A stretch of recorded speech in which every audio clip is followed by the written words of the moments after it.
Hello. On December 30th, 2023, Bryan Ansell, founding partner of Citadel Miniatures and former managing director of Games Workshop, passed away at the age of 68. Although he left Games Workshop in the early 90s, he continued to be involved in the miniatures making market through his company Foundry, and by hosting events like Bring Out Your Lead at their premises in Newark. He was not involved in the continued evolution of Games Workshop, or Warhammer, or 40k for the better part of 30 years. And yet, there can be no doubt that the games that we love and the company that makes them would be completely different if not for the vision and vigour that Bryan Ansell brought to them from almost the very beginning. I'm Jordan, this is Jordan Sorcery, and today we're remembering Bryan Ansell, the man who forged Citadel and helped create Warhammer.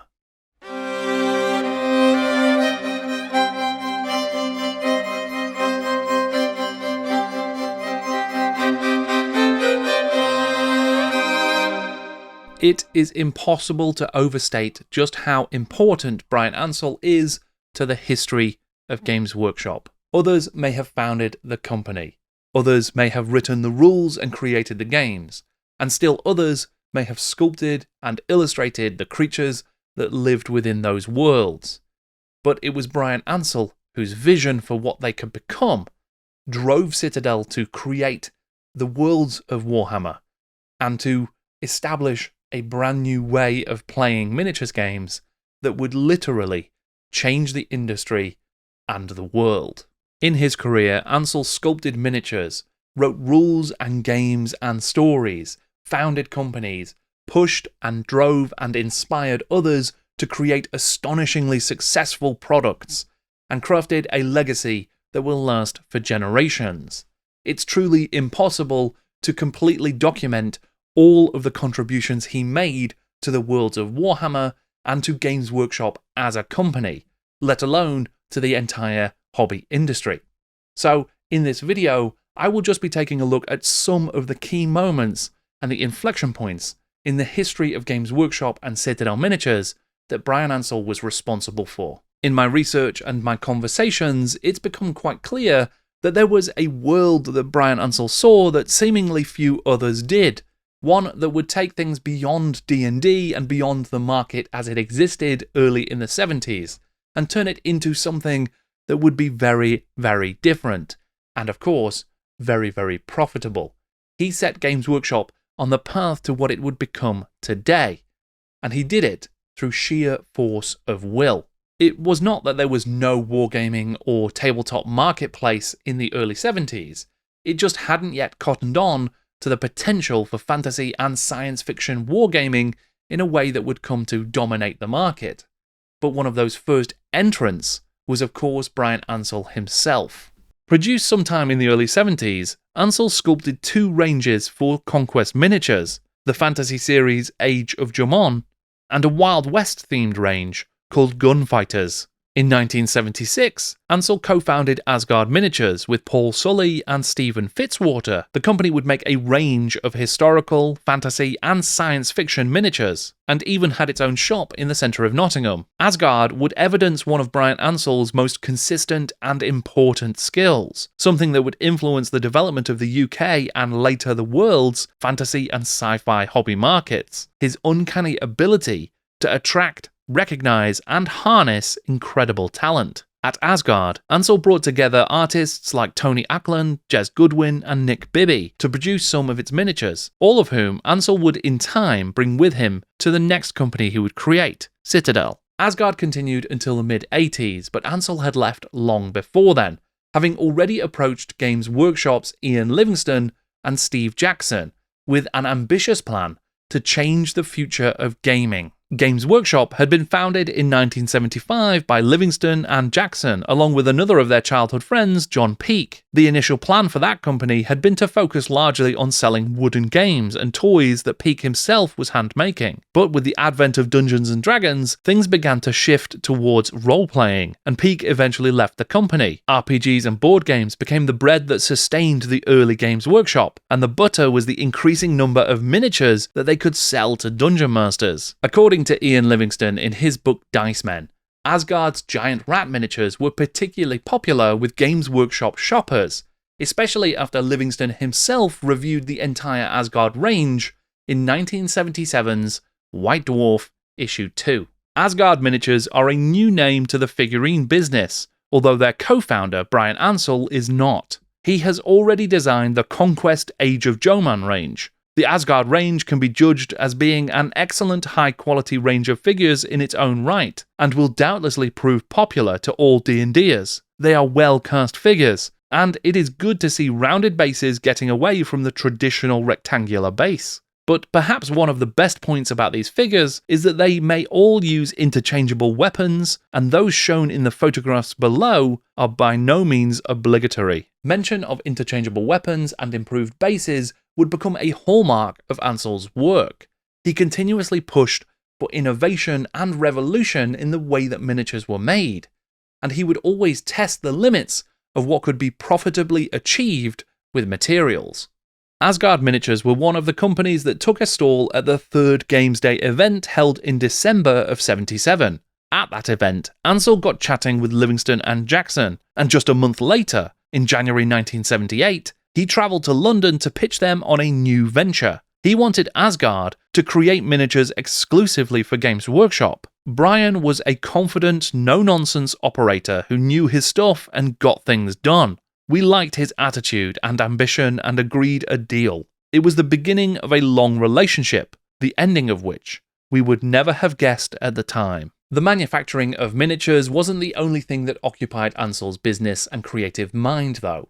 The same year that White Dwarf Issue 2 had reviewed the Asgard line, Ansell created his own magazine, Troll Crusher. The first issue was published in March of 1977 and was edited by Ansell himself. Troll Crusher was a zine about role-playing, primarily through Dungeons & Dragons, and it featured articles, scenarios, and rules from a broad range of talent during its 4-year run.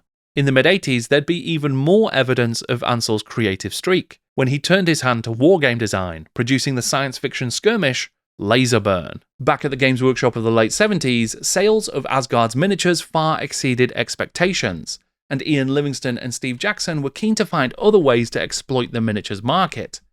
They approached Bryan Ansell with a bold new idea. The three of them could become equal partners in a new company.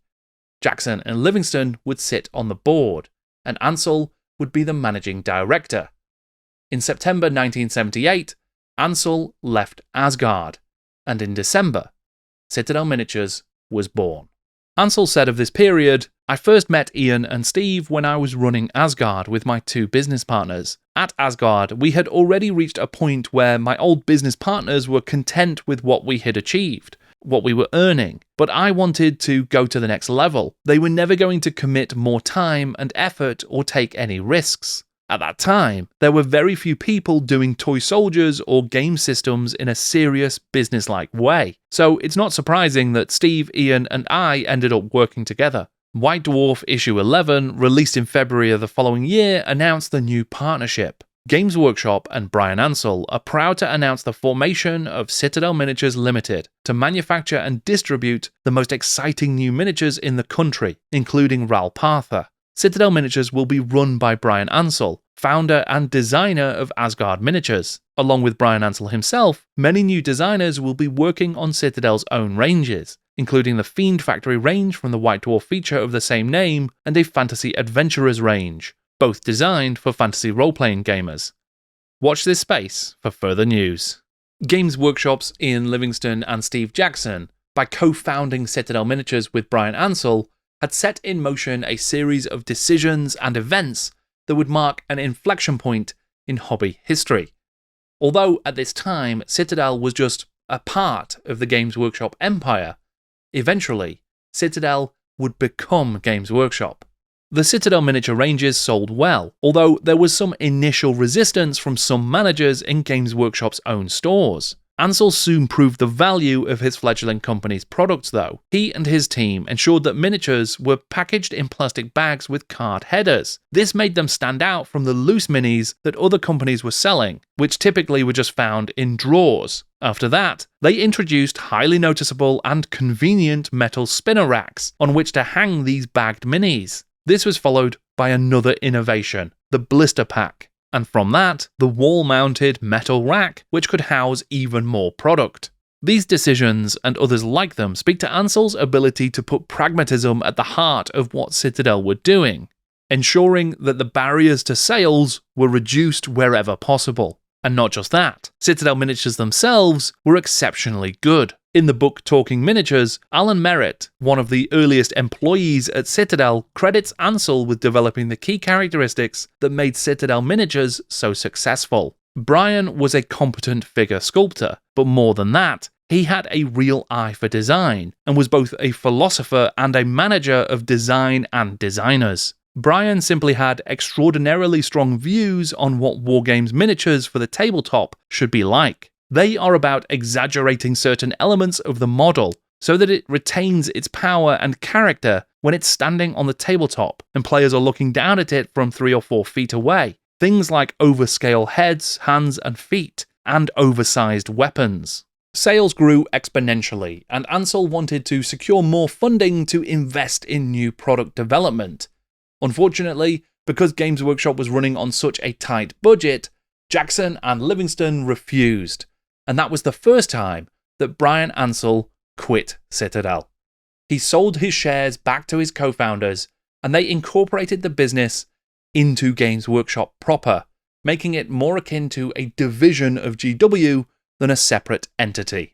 After some particularly challenging issues with overstocked miniatures, Steve Jackson and Ian Livingstone reached out to Ansell via his partner Diane, who still worked at Games Workshop, the two having worked together to help build up the Citadel operation to this point. Ansell returned to the company, having secured a better deal for himself and for Citadel as a part of the GW empire. However, he would go on to quit again, or at least almost, after in 1983 he offered to buy Citadel outright from Games Workshop, and they refused. And then he quit again in 1985 because of tensions between Citadel's Nottingham and GW's London-based teams. Ultimately, Ansell always returned to the company, and he did so that final time on the basis that when the moment came for Jackson and Livingstone to step back from running Games Workshop, they would give him the nod to take over. And that moment would come sooner than expected.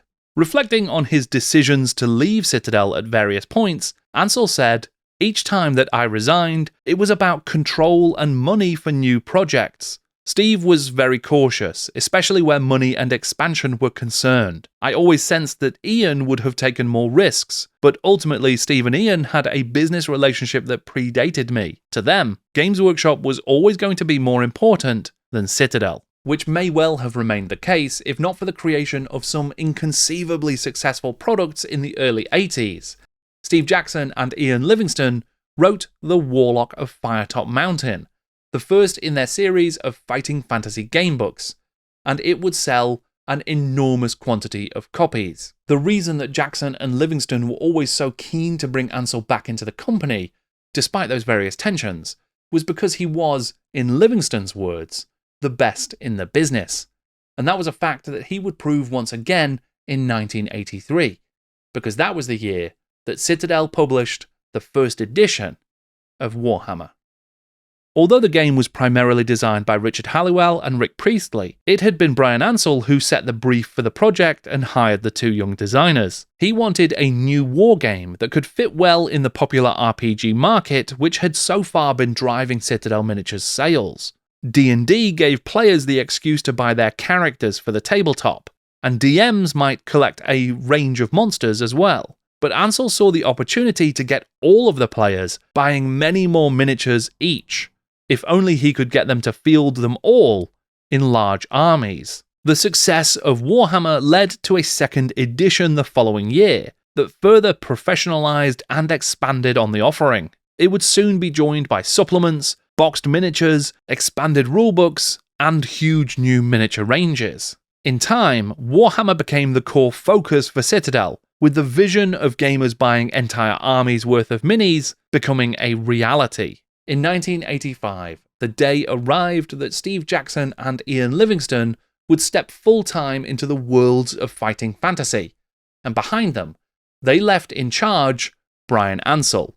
He became managing director of Games Workshop, and he reshaped it how he saw fit. Ansell taking over the reins of Games Workshop would mark the beginning of a new age for the company, one with a clear focus on the games and ranges that drove the most business. White Dwarf was retooled as an in-house magazine, dropping its coverage of third-party games and books, and instead working to expand and promote GW-produced products. Games Workshop stores became showrooms for Games Workshop games only, and there was even consolidation of the company's operations. Ansell closed down the London office that had given him enough grief to threaten quitting, and then he moved sales, administration, and even White Dwarf editorial to Nottingham, where Citadel had been based all along. It was a relocation that wouldn't be complete until many years after Ansell had left, but which, like many of his decisions, would have a long-lasting and almost unquantifiably significant impact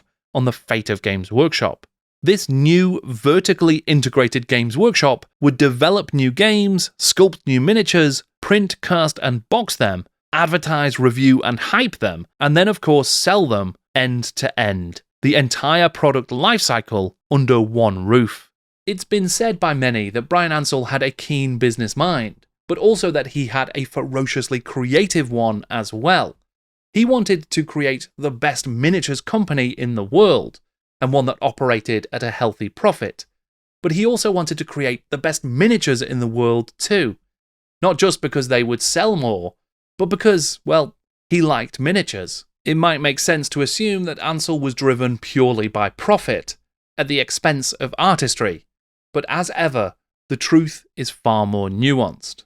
Speaking about Bryan Ansell in an interview for Talking Miniatures, Rick Priestley explored his commitment to the products that the company made. Bryan had this really strong sense that the product had to have integrity in its own right, and never mind commerciality or sales. It had to have quality, and Bryan was always very good on that. I know it was something he felt very strongly about, and in which he was both inspiring and visionary. Priestley also stated that Ansell always ensured there was a clear distinction between the artistic community in the design studio and the more linear, production-oriented culture in the factory, so that he could ensure that artists were nurtured in the way that was necessary. And although Ansell clearly invested the most money in the product lines that would be the most profitable, after all, that's the reason he'd quit several times, he still found time and opportunity for Games Workshop to create brand new innovations and experiments.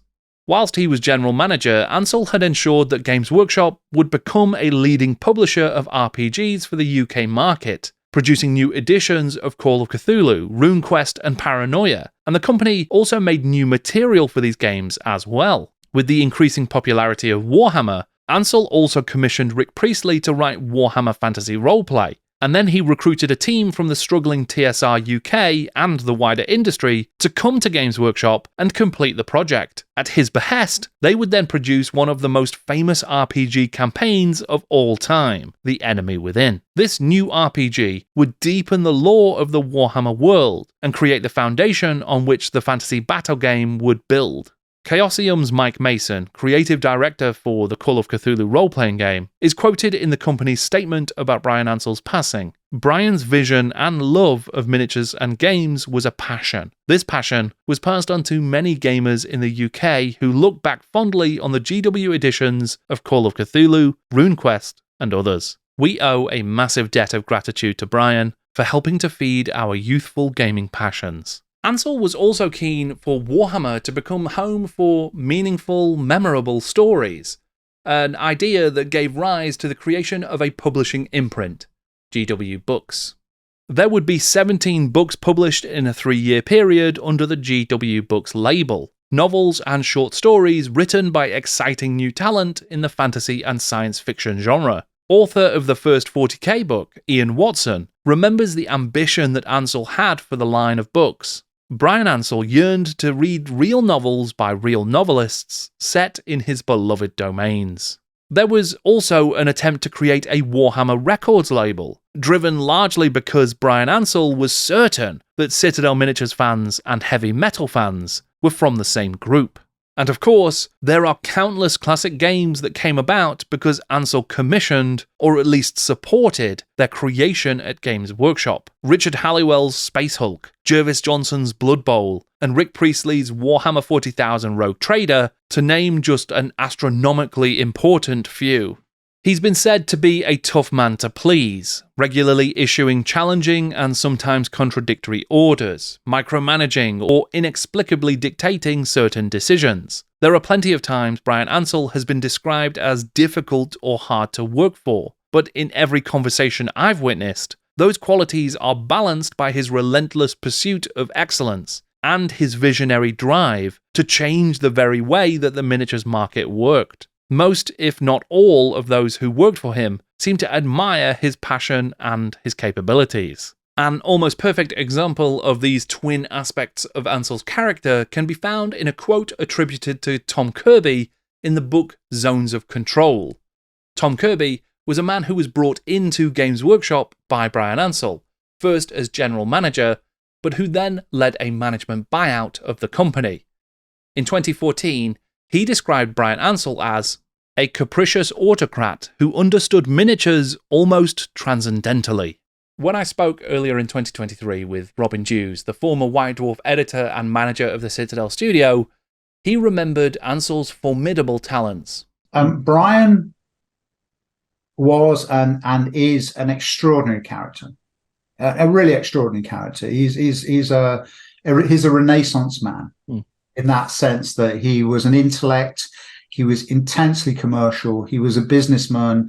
In terms of miniatures, he knew how to sculpt, he knew how to make molds, he knew how to cast. He knew those processes inside out, and he knew them on a hands-on basis, which makes him a terrifying boss because there's no wriggle room. You say, oh, this is going to take a long time. You go, bollocks, I've done that. He'd written game rules. He'd obviously published Laserburn. He'd published supplements for Laserburn. He did it all. And what Bryan had was this incredible vision for how this would work.